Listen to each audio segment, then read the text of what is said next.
Sir अनुदेशकों को जो है यूपी सरकार ने एक बड़ा तोहफा दिया और आज किस तरीके का कार्यक्रम था और क्या कहना चाहेंगे? देखिए, अंशकालिक अनुदेशकों का जो मानदेय माननीय योगी आदित्यनाथ जी ने बढ़ाया है, उनका आज सम्मान समारोह था। पहले इन लोगों को 7,000 रुपया मिलता था।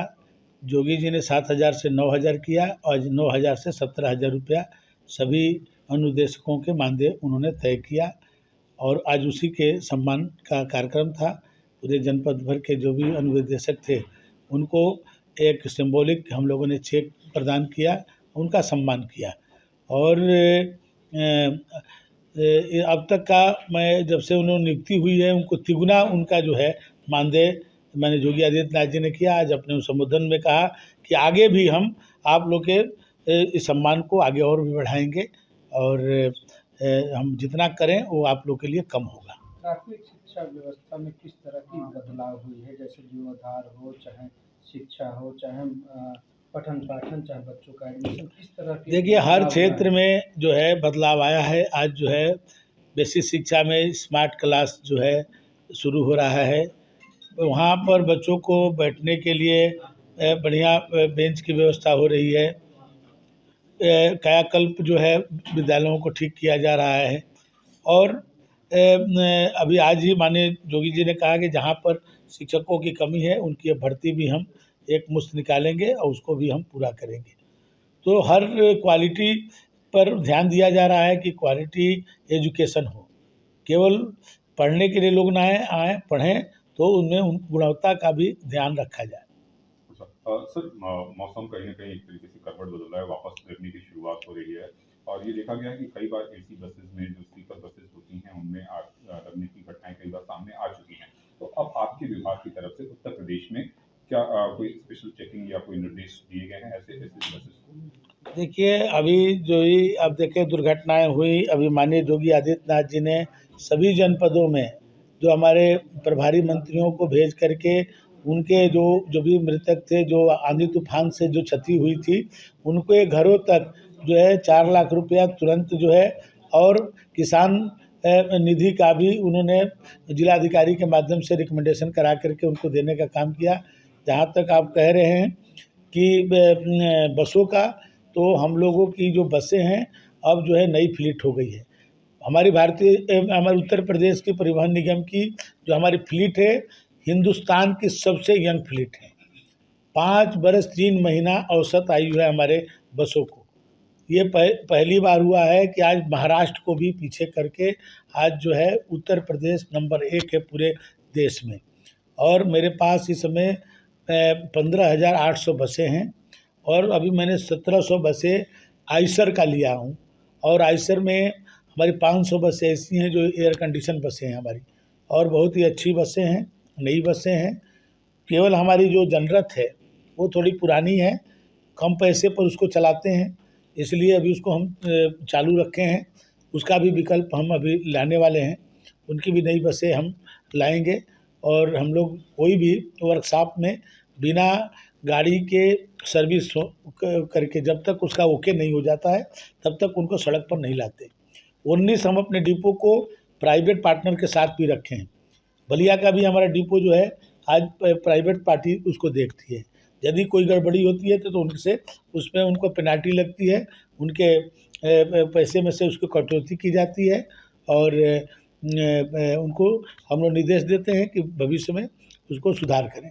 तो हम लोग हर स्तर पर जहां हमारे डिपो है वहां पर भी बिना सर्विस के किए गाड़ी रोड पर नहीं जा सकती। अच्छा, जिस तरीके से जो है मध्य प्रदेश हाईकोर्ट का फैसला आया जो है गौशाला को लेकर, क्या उत्तर प्रदेश में अभी भी मथुरा और काशी को लेकर विवाद चल रहा है? इस पूरे मसले को और इस फैसले से जोड़ते हुए आप कैसे देखते हैं? देखिए, ये भारत है, भारत में राम और कृष्ण का ये देश है, ये बाबर का देश थोड़ी है। जब भी आप सही जगह पर जाएंगे, सही तथ्य पर जाएंगे तो आपको राम ही मिलेंगे, कृष्ण भी मिलेंगे या उनसे जुड़ी हुई जो चीज़ें ही यहाँ प्राप्त होंगी। तो जो न्यायालय इसको विचरण करता है, न्यायालय के सामने साक्ष्य जाता है तो न्यायालय साक्ष्य के आधार पर फैसला देता है और उस फैसले का हम लोग स्वागत करते हैं। तो समाजवादी पार्टी कहती है कि पीडीए के जरिए वो 2027 में आएगी और इस नारे के साथ जो है वो पॉलिटिक्स में आगे बढ़ रही है, जो अखिलेश यादव का कहना है। जिस तरीके से राजकुमार भाटी का बयान लगातार आ रहा है, पहले ब्राह्मणों को लेकर और इसके बाद फिर गुर्जर और जाट को लेकर, राजकुमार भाटी जो उनके प्रवक्ता हैं, उनके इस बयान को और समाजवादी पार्टी की विचारधारा को लेकर आप क्या कहना चाहेंगे? देखिए, पहले तो आप जो पीडीए कह रहे हैं, कौन सी पीडीए? रोज पीडीए अखिलेश जी अपना उसका परिभाषा बदलते रहते हैं। अभी आप देखते हैं कि यदि महिलाओं का आरक्षण आया तो पीडीए, हर कोई बात आती है तो पीडीए। वो पीडीए के लिए खुदे कंफ्यूज हैं कि किस पीडीए की बात करते हैं, और कुछ दिन के बाद कहने लगेंगे पाताल धरती आकाश पीडीए। मैंने पीडीए का फुल फॉर्म वो बता देंगे कि पाताल आकाश धरती सब हो जाएगा। वो खुद अभी पीडीए के बारे में नहीं समझ पा रहे हैं। और पीडीए क्या है भाई? उनके परिवार में 1 से लेकर 24 तक का पद उन्हीं के परिवार में ही है, तो किस बात का पीडीए? समाजवादी पार्टी में कोई ये सोच सकता है क्या कि राष्ट्रीय अध्यक्ष जो है कोई सामान्य परिवार का व्यक्ति बन सकता है, या कभी उनकी सरकार बने तो मुख्यमंत्री बन सकता है? लेकिन भारतीय जनता पार्टी में एक सामान्य व्यक्ति भी बन सकता है। उन्हीं के समाज के मोहन सिंह यादव हैं, जो मध्य प्रदेश के मुख्यमंत्री बने हुए हैं। ये समाजवादी पार्टी में क्या कभी संभव हो पाएगा?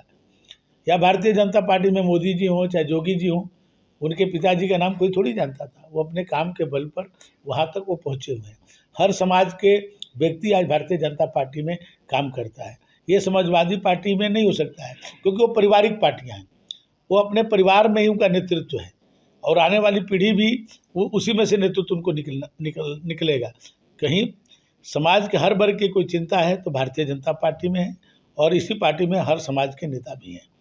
तो इसलिए, और जहाँ तक आप कह रहे हैं कि समाजवादी पार्टी के प्रवक्ता द्वारा, समाजवादी पार्टी तो सनातन और भारतीय संस्कृति को हर समय जो है नीचा दिखाने का काम किया, जिसके लिए 500 वर्ष से संघर्ष चल रहा था। कितनी पीढ़ियाँ जिसके लिए बलिदान हो गई राम जन्मभूमि के लिए।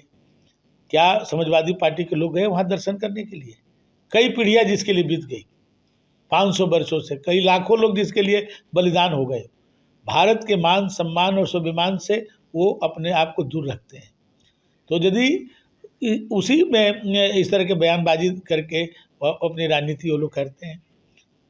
अंत में सर एक सवाल, जिस तरीके से ईंधन को लेकर एक संकट गहराया हुआ है देश में, दूध से लेके पेट्रोल और रसोई गैस तक भी महंगी हो रही है, तो क्या आप मानते हैं कि महंगाई का जो स्तर है वो बढ़ रहा है और आम लोगों के लिए दिक्कतें भी बढ़ रही हैं?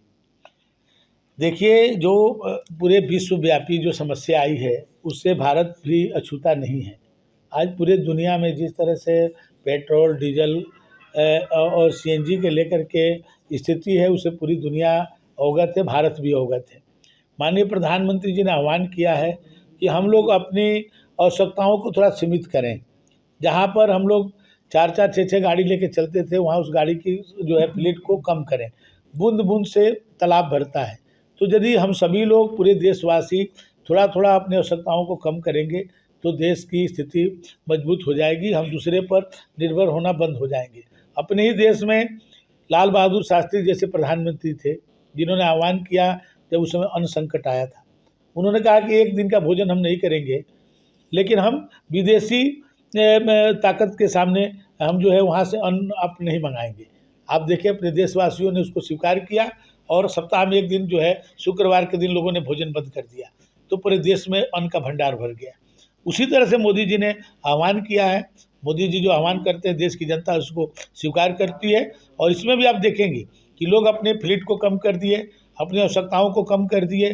जहाँ पर मान लीजिए कि कोई 500 लोग रहते हैं, एक ही जगह जाते हैं, वहाँ पर वो बसों से अब यात्रा करेंगे। कल ही आपने देखा होगा कि हम लोग एक ही बैठक में 3 मंत्री जा रहे थे, तो तीनों मंत्री एक ही गाड़ी में बैठे थे। तो अब गाड़ी भी कम हो गई, हमारे जो सिक्योरिटी भी कम हो गई। एक ही मंत्री के सिक्योरिटी में सभी मंत्री गए, एक ही मंत्री के गाड़ी में सभी तीनों मंत्री गए। तो कम से कम उतना तो मैंने डीजल हमारा बचा। तो इसी तरह छोटा छोटा रूप से हम चाहेंगे कि देश के लिए बड़ा काम कर सकते हैं। राजनीति हो या क्रिकेट, देश विदेश की ब्रेकिंग हो या आपके मोहल्ले की बड़ी खबर, सब मिलेगा एक ही ऐप में, सबसे तेज और भरोसेमंद। अभी डाउनलोड करें दैनिक भास्कर डिजिटल।